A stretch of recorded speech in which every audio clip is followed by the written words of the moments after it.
Hi, I'm Eric Johnson, and welcome to my DVD on the art of guitar. I'm going to cover several techniques that have helped me develop my music and improve my guitar playing, and hopefully these same concepts will benefit you on your journey to discovering your own unique sound. We've also included a full band performance section to help you see these ideas in action. So let's get started.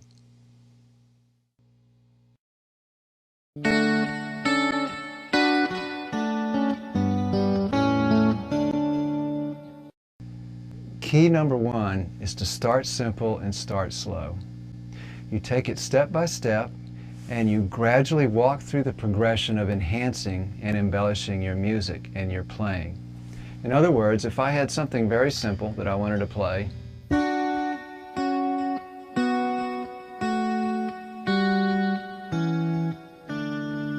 and I can take it one more step further,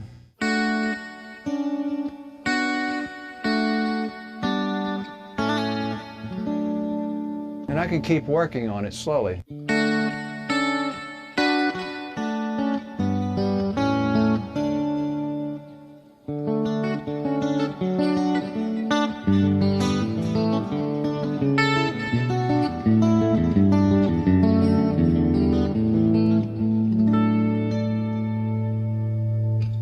The same would hold true if I'm going to play a lick that I'm not quite at the place where I want to play it, but the best way for me to play it correctly is to start slow.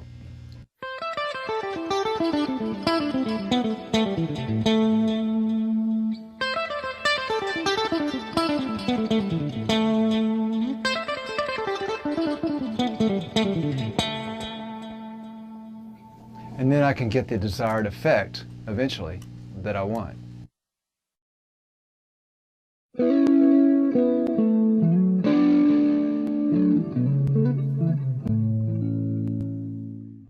Key number two is what I call the three foundations. They're melody, harmony, and rhythm. You want to try to use all three of those facets in your compositions and in your guitar music.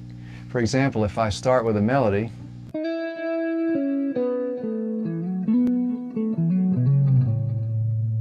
and then I want to add some kind of harmony to that,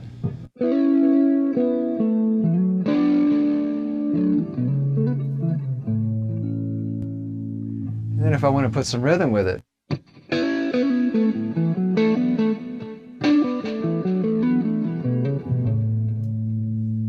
Another thing to try to remember when you're writing guitar parts, because they'll fit better with the bass and the drums or whatever orchestration you might have, is to not always be on the one beat, especially if you're doing multiple guitar parts. You want to try to use the guitar almost as if it was a percussion instrument as well, so I don't have to be right on the one. I can be in different places and it adds color to what I'm playing. So if I was to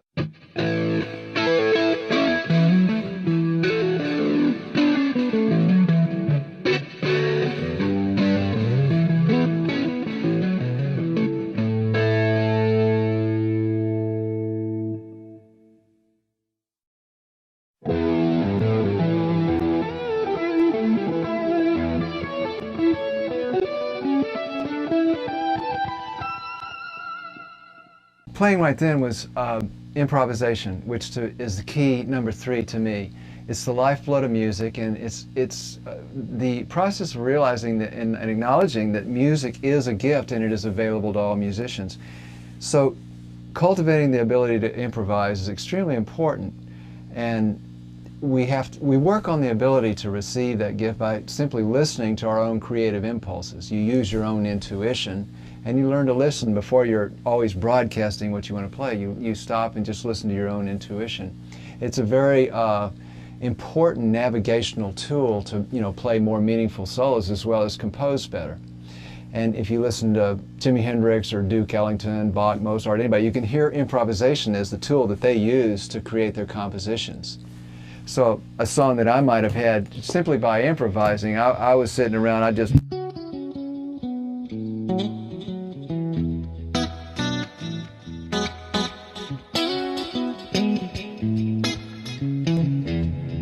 and then I'd go, oh, well, I'm working through C, sharp, A, and then all of a sudden I start coming up with a shuffle beat.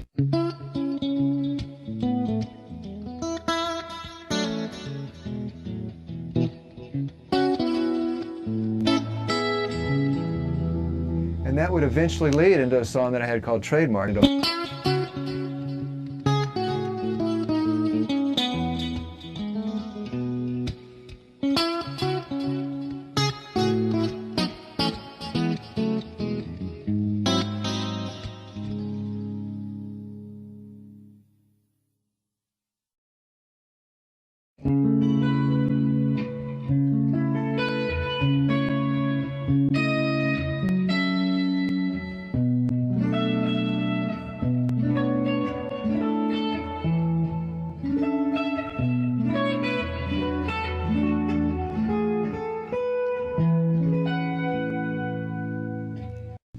Key number 4 is chords. I like to approach chords as a group of combined melodies, as if they were multifaceted in a supporting form to create one big cluster of rhythm. So you can move around these melodies from inside the chord, and you can start very simple. If I had simply a G chord, and then say I wanted to make it a major 7th, maybe I wanted to add a 6th in there. Then maybe I wanted to put a 9. Now I could change that same chord to a C chord by simply adding a C, and the root would not be the 1, but I'd end up with this chord like, which is a very interesting chord that simply came by taking step by step from a G chord.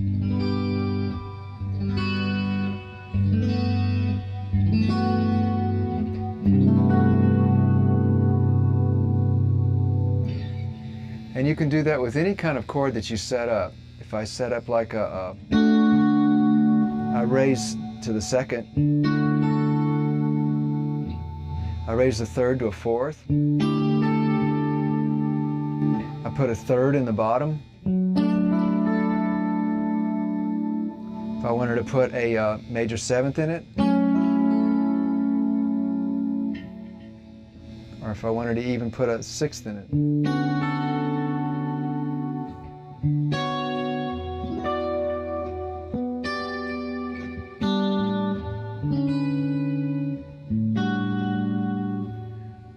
You can flatten and sharpen any of those.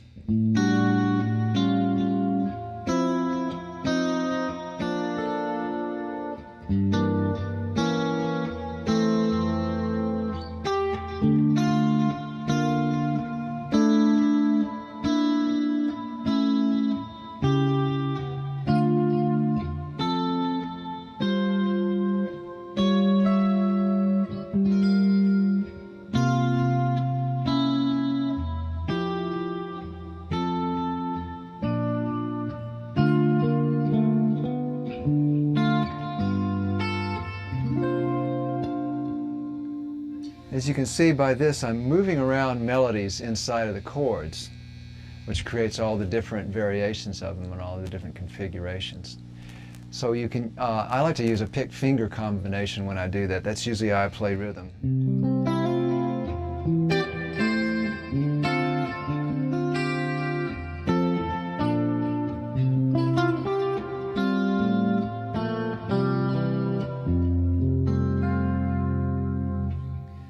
But then another version I like to use is more of kind of a Hendrix version, where I might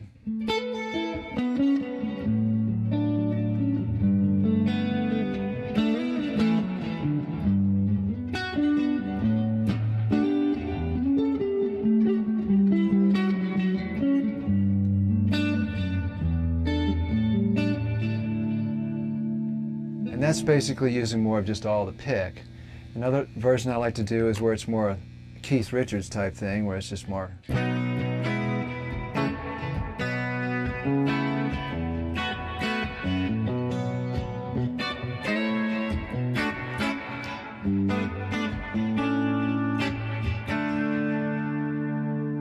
I'd like to talk also about voicing chords. A lot of times I like to skip strings to use more of a wide interval like you would on piano. It creates interesting chords. So instead of playing an A, or even an A second, I might voice it like.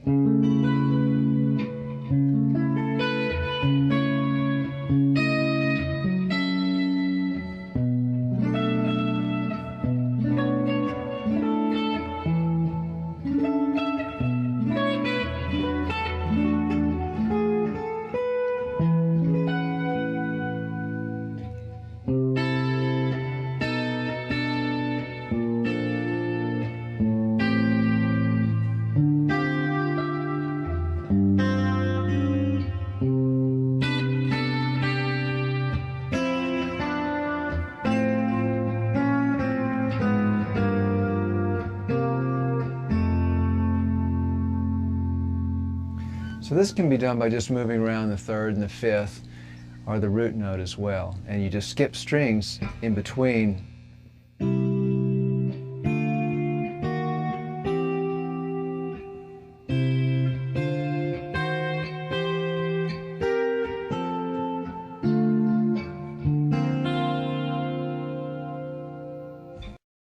Another thing that I like to do is not necessarily use the root of the chord on the bottom of the string. In other words, if I had an A chord, I might put the third on the bottom.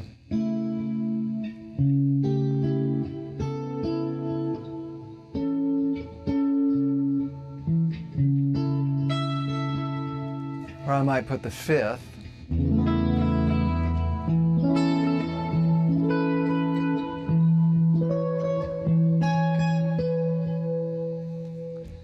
Or I could put any other manner of note that I wanted to add to the chord, such as if I wanted to add a sixth, it would be F sharp. I could put that on the bottom, R top.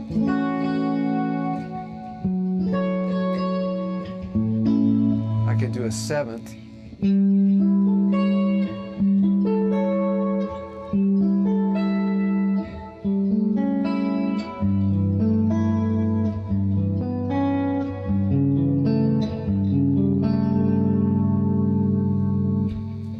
Note that I want to add, or if it was just the 1, 3, 5, they can go on the bottom so that it gets me off the root to make the chord a little bit more interesting.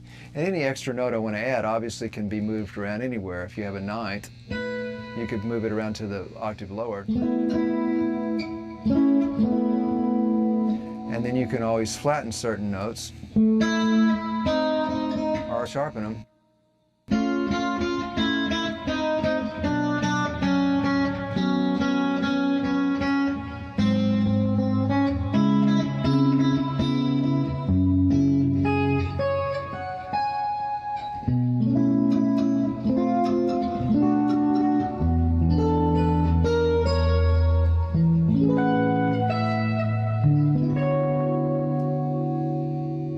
All I do once again is to just let all the chords move around with all the melodies that are happening within the chord.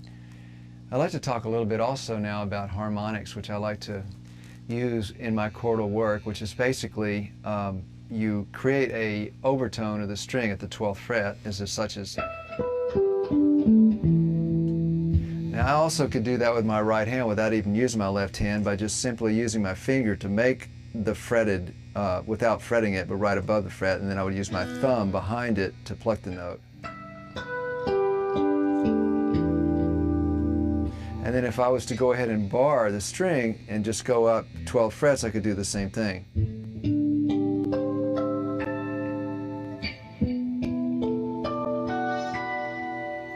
And then I can start making it more interesting by making certain chords, and certain ones I might create a harmonic, and the other ones I might let go ahead and just ring out as a regular chord, but once again using my right hand to do all the picking. So it would be.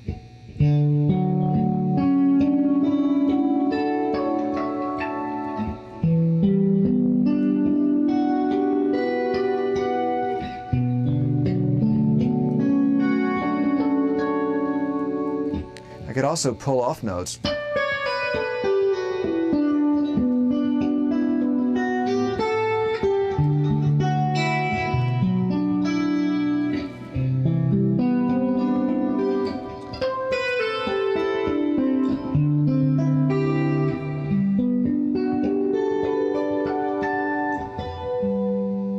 You can use these harmonics as creating as a succession into another part. In other words, if I wanted to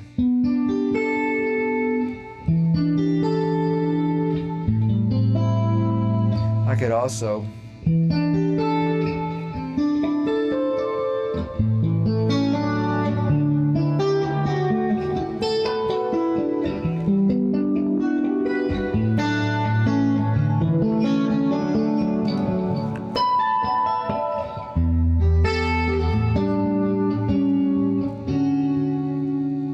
This technique of harmonic playing, where it's kind of like a harp, is one that Lenny Breau started years ago. And so I refer to it as the Lenny Breau style. There's also the Larry Coryell style, which I saw him do once, where he actually he does a couple of notes at once, such as.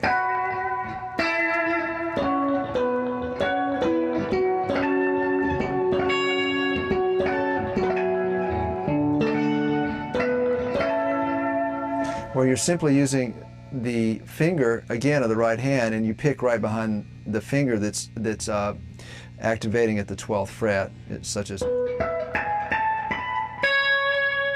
And this technique is more of the classical style, where you pluck right at the 12th fret.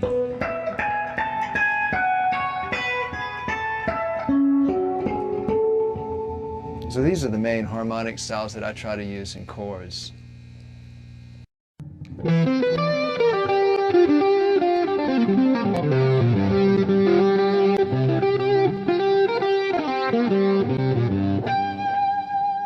Key number 5 that I like to talk about is lead. To me, lead is finding that melody that's from within the chord. And you want to try to use the patterns and the scales only as a means to an end, so you don't necessarily get bogged down in just patterns and scales. If I was to name two of the biggest factors in my lead technique, it would probably be the picking and the dampening. The picking I usually do is an upstroke picking, where the pick literally goes up from the pick guard.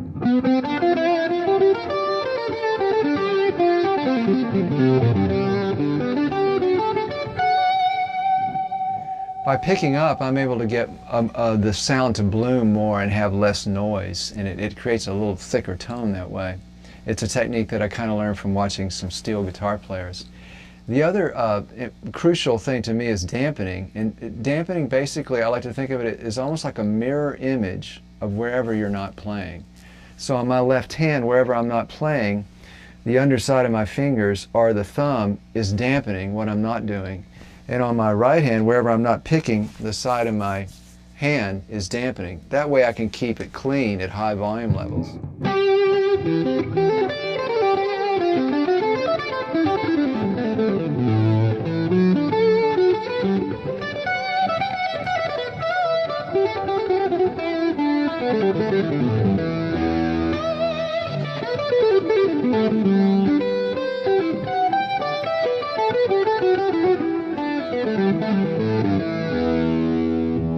And the whole time I'm playing, I have the side of my hand dampening the strings wherever I'm not, as well as the underside of my fingers.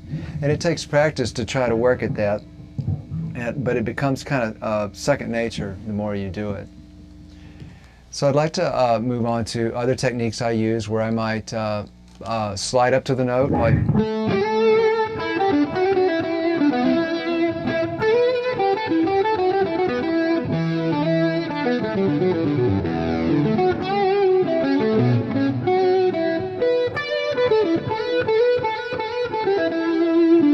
Basically picking the note and then sliding to the fret that I want to go to. Another thing is stretching the string, and there's a couple of different ways that I might stretch the string. I might do it where I want to be in tune.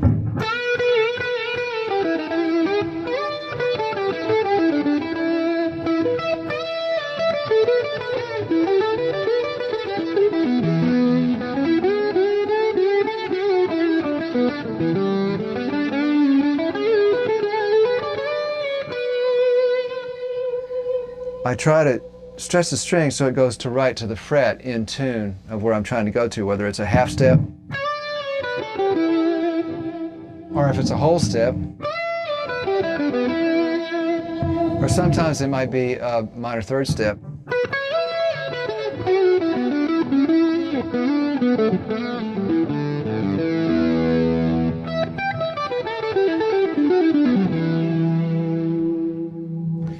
Another way to stretch the string is by the use of semitones, which you can hear in blues players.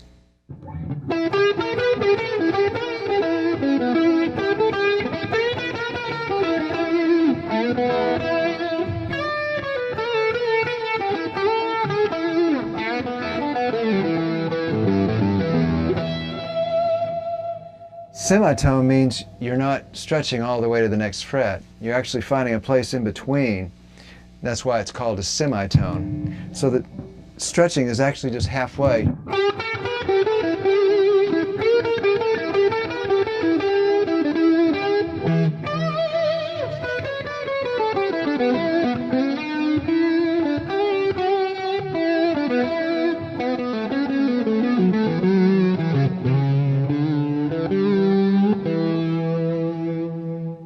Obviously this will give a blues flavor to your playing, but it also gives character to it and can be used in other styles as well. Another technique that I like to use sometimes is I'll actually bend the note and then pick the note. Like if I went, or like, what I'm actually doing is stretching the string, picking the note, and then letting the string down.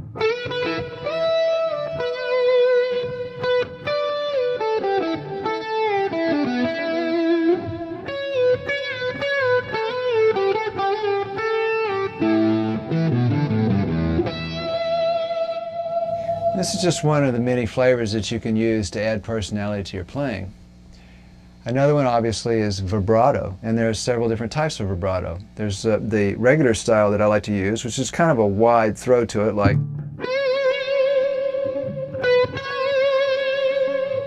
One of the prettiest vibratos in modern guitar is Eric Clapton's style, and he kind of used that wide throw type thing.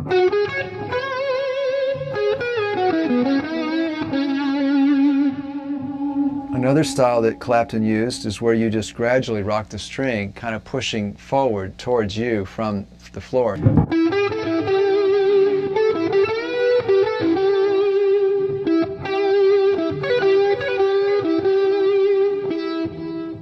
You can also vibrato a little bit just the other way, which would just give a light vibrato, like if I went.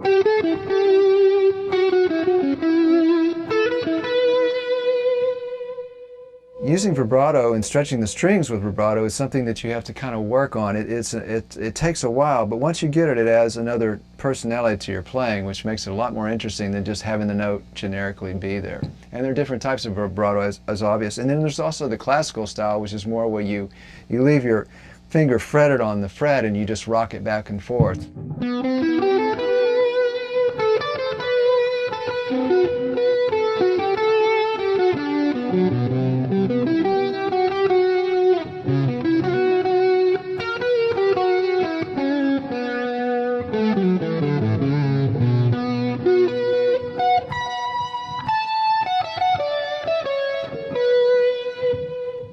This technique is just to give a little bit of flavor to the note without even hearing much of the vibrato. Once again, I also use harmonics in my lead playing. Most of what I do is where I'll actually use the side of my thumb 12 frets up usually, or maybe even 24 frets up, and then I pick right behind it. So if I was to, and that way I can.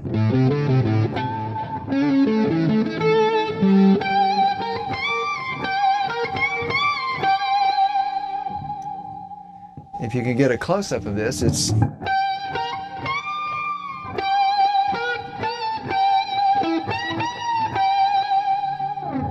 Actually, the side of my thumb makes the connection at the 12th fret, and then I just use the pick right behind it to create the sound.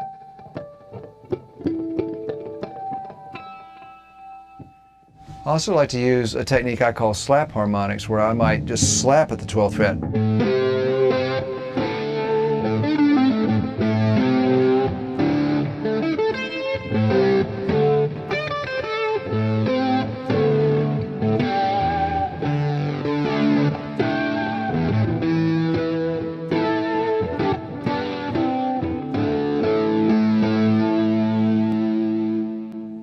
What I'm basically doing is just hitting the string hard with one of my fingers at the 12th fret, right above wherever I'm fretting. I can also use the pick if I wanted to create the classical style harmonic, but using a pick as well.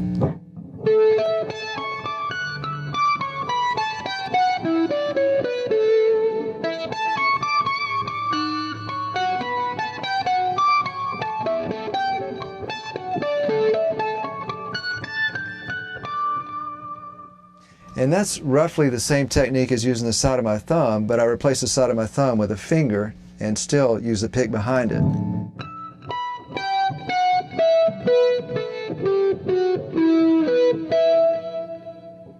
These techniques take a little while to get, but they can add a lot of flavor to all the lead stuff you do. And it's best to use all this stuff in a conglomeration as you're working through your lead patterns. Another thing that's very helpful to me is passing tones.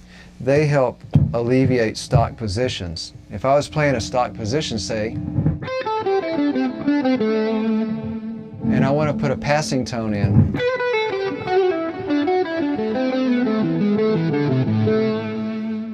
by passing tone, I mean a note that is not necessarily, it's not a dominant note, it's more of a recessive note as you're using as a hinge to go to the next note that you're going to. In that way, the passing note could almost be any note of the scale. For example, I could get away with notes you wouldn't think I would be able to, like about.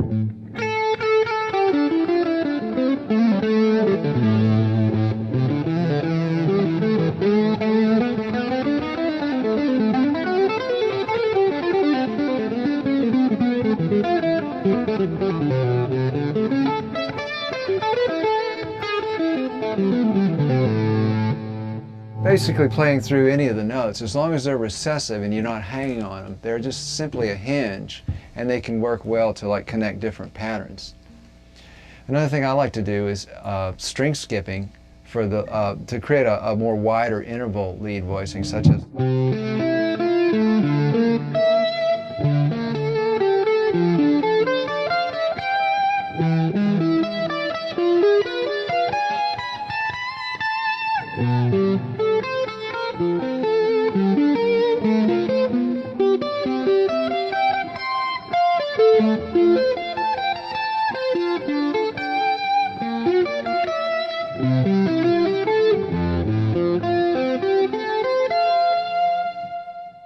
And I'm basically playing the same notes that I might play if I was just staying in one pattern, but I'm just flipping them into another octave, and I'm going back and forth between them.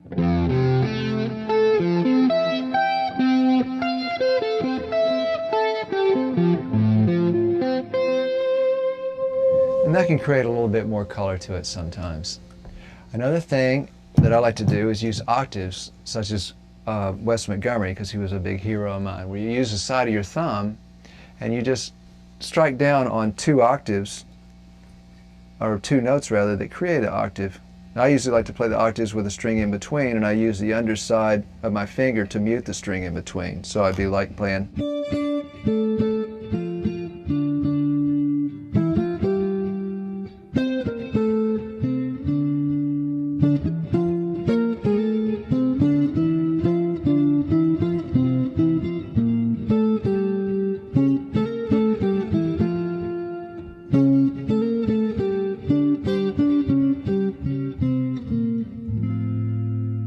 I can also play these with a pick, as I did in a song called Manhattan.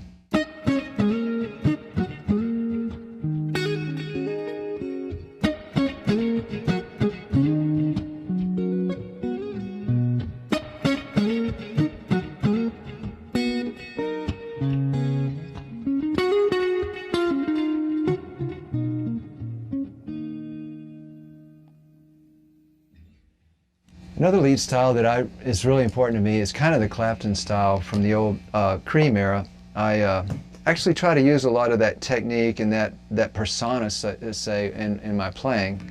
So even if I'm playing a different style of music or different chords, I might still play with that kind of inflection.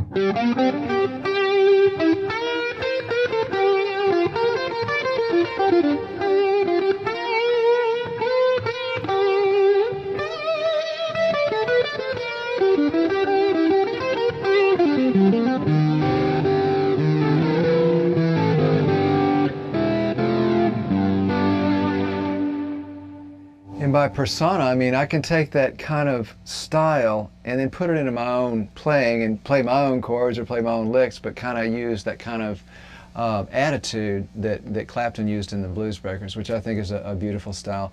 And then there's the Hendrix style, which is more multi-notes lead kind of stuff, where you're playing more.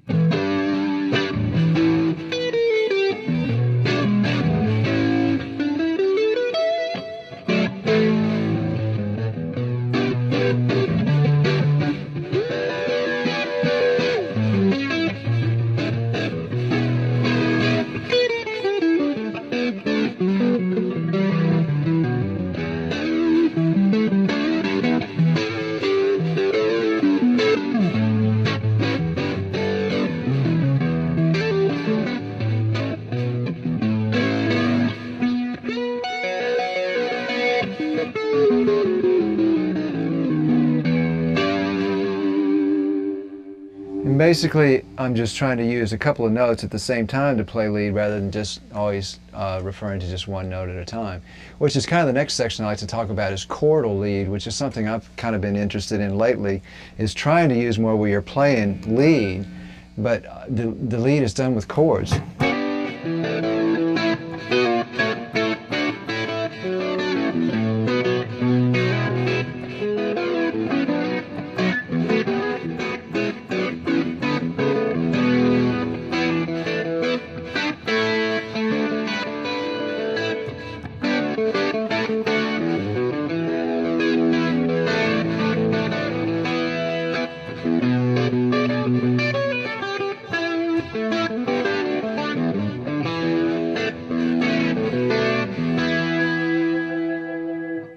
Once again, it's just another way of adding a little bit of a different interpretation to your lead playing.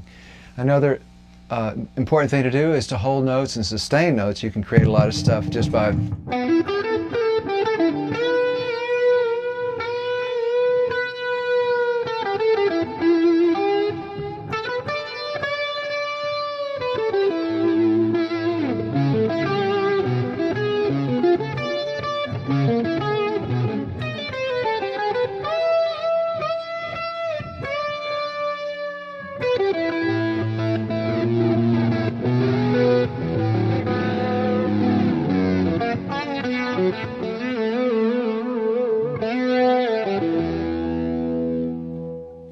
just to create a different emotion is what that usually is used for.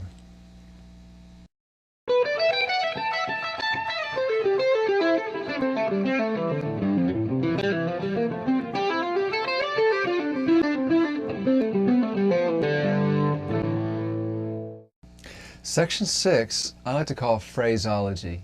And basically it's just a term to talk about connecting your phrases and your passages for flow. So if you're using scales and patterns on the guitar, you want to have ways to connect them to where they have more of a flow to them. And you want to use the scale and the pattern as the tool. And then as I was discussing earlier, you use recessive notes, for example, to connect phrases.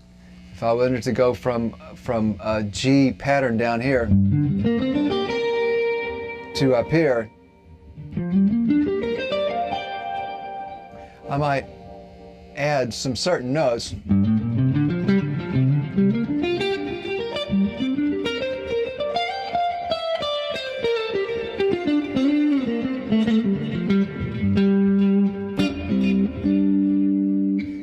Another technique that I like to use when connecting phrases is the use of open strings. They can be used as a convenience to help me get my hand position up to the next pattern. For example, if I was doing an E run, like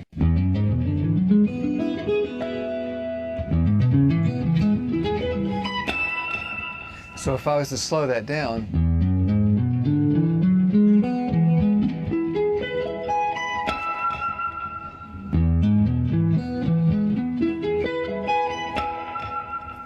in other ways to use an open string, the same thing but a different pattern.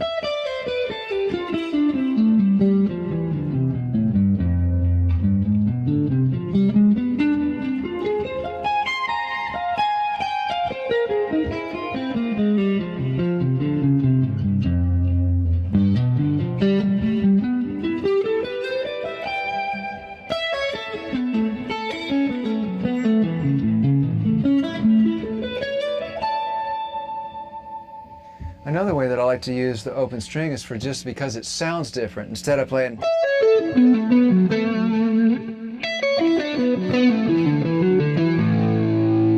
by the use of the open string, you can create a different timbre to the tone right there.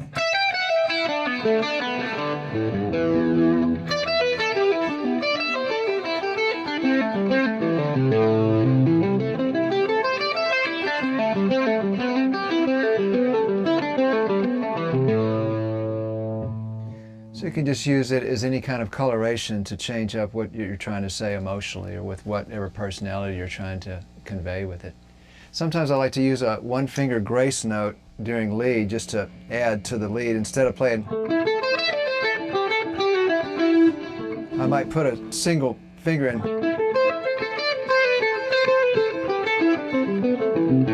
So you can notice notice this on the right hand. It kind of changes the tone a little bit.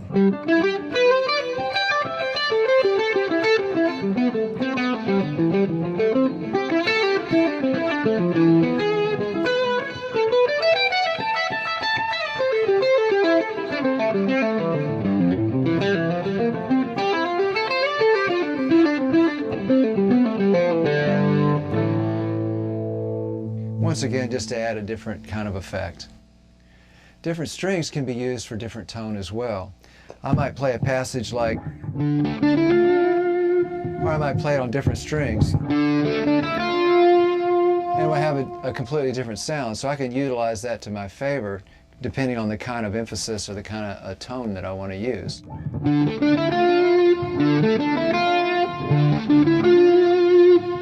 Those are the same notes being played just on different strings, and obviously the higher the string, you're going to get a punchier sound, and the others will be a thicker, more mellower tone, depending on the type of effect you want. And string skipping, again, is a tool I use for phrase connection.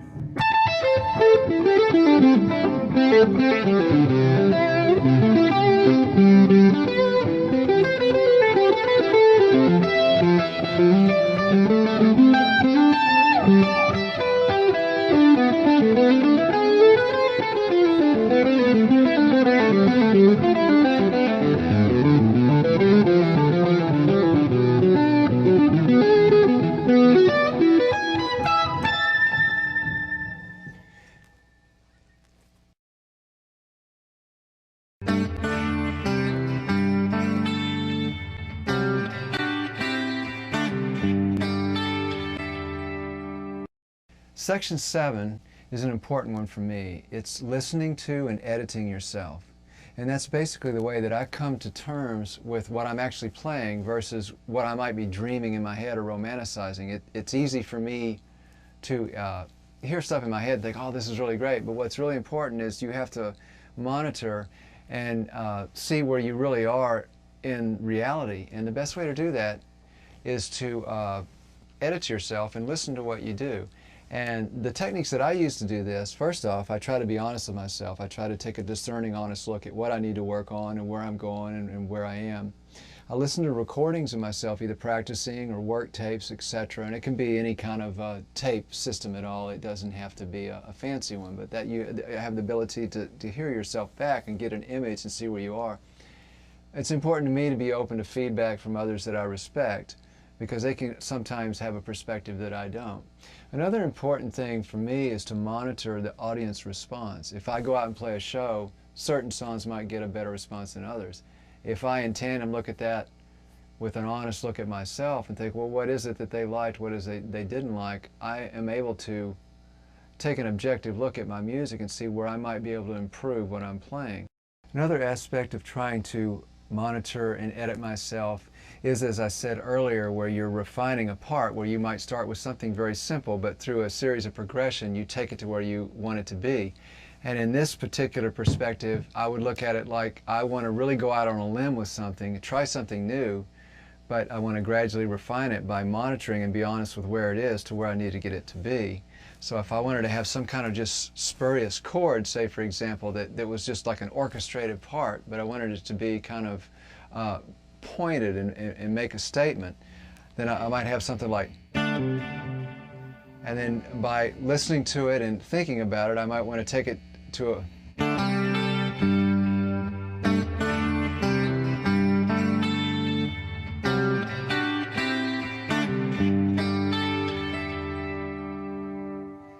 thereby I would see it through a process.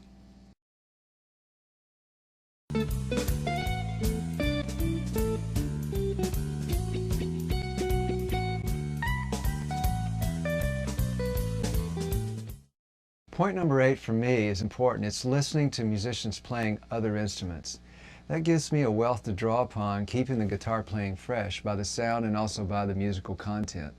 It breaks down my conception of limitations for guitar. For me, listening to piano or stringed orchestral instruments and saxophone is an ideal source because the tonality of them is very appealing to me. To paraphrase a couple of the musicians that I admire, one being Jimi Hendrix, he said there was always a guitarist that he could learn from.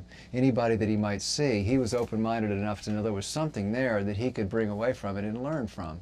To paraphrase another musician that was one of America's greatest, Duke Ellington, he would say that all styles of music are basically good, that there was something always to hear of merit in any kind of style. So staying open-minded is very essential for me, and remaining a student of the guitar so that I can always continue to evolve.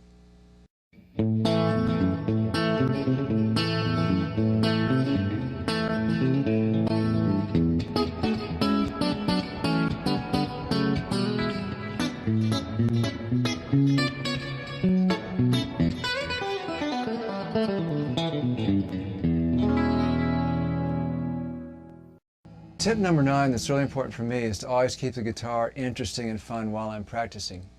If I do this, then I'll end up practicing more and I won't get burned out or not want to. Also, then I have more to give and I take more with me when I go to perform the music live. Another aspect that's important to me is to choose carefully where I do draw that inspiration and encouragement from in my music. I try to stay away from drawing it from business success, prowess, or reputation, or the opposite of that, because those things are undependable and they're almost, you would call them like a limited fuel cell. It's not something that you can really reinvest your inspiration in. So I want to choose things that I can reinvest my inspiration and passion in. And that would be like connecting with listeners, seeing what I can play to move the listener or have an impact on that person. I try seeking an improvisation to come up with something new or challenging or something that sparks me. Developing my talent and finding the joy of what I hear and doing that. Those are the real keys to something that I can really delve into and get something back from.